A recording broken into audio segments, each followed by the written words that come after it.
Hello, everybody. Welcome to this new class.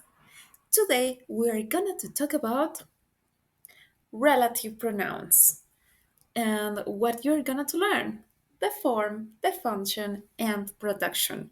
Do you know what are them? Don't worry, in this class, you will understand. What is the purpose of the class? Well, learn how to use relative pronouns to connect sentences and give more information about people, things, and places. This class is not complicated, it's really simple. So, are you ready for learning?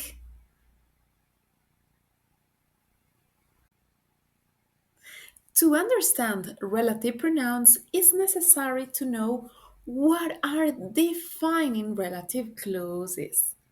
So, defining relative clauses give essential information about a noun. They are used in definitions. For example, clay is a soft material that comes from the earth. Can you see the words underlined? That comes from the earth. That is essential information in our sentence. They are used to specify one of many and to avoid repetition. Look at this other example. I used a tool that has a wider edge to cut it. The tool that I used was perfect for the job. But what are they made of? Well, defining clauses contain what? Relative pronouns. Pay attention to those lines. In this table, you will find exact and important information about them. The pronoun who refers to people. For example, she's the person who taught me how to do pottery.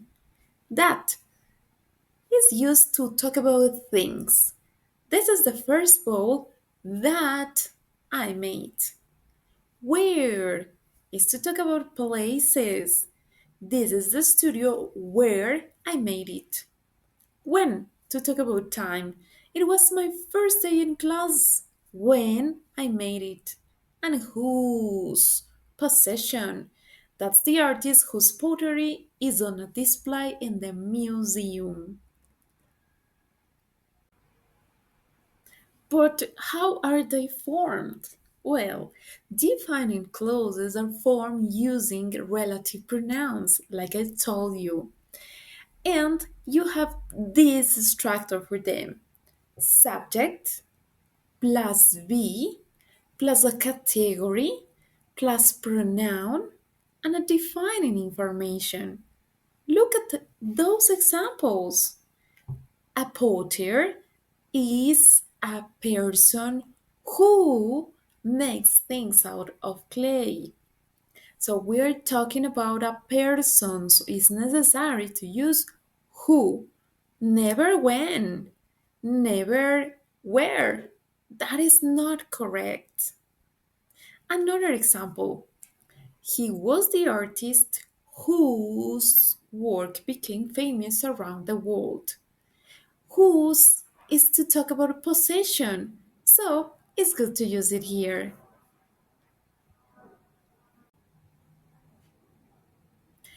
Let's practice. Remember the formula, the structure to do sentences using relative pronouns, and use them to write definitions for the following items. Are you ready? Pay attention to the next slide.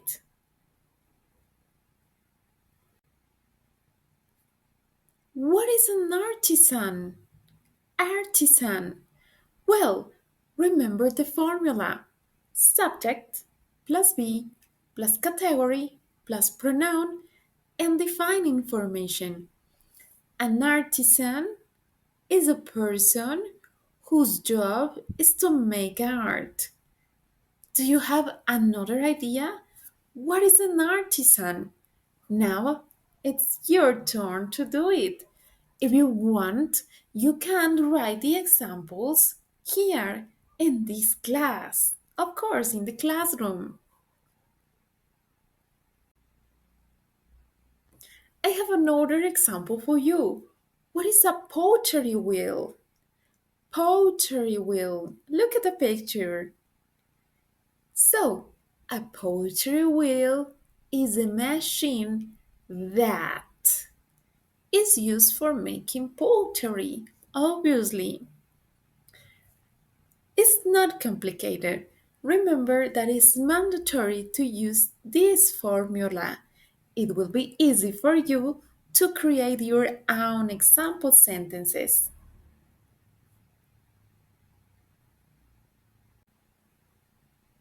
Now it's your turn. Look at the question and answer using the formula gift. What is a gallery? What is a gallery? A gallery is, a gallery is, complete your example using subject plus be plus category plus pronoun and defining information. And you got it. Well, let's talk about the summary of the class.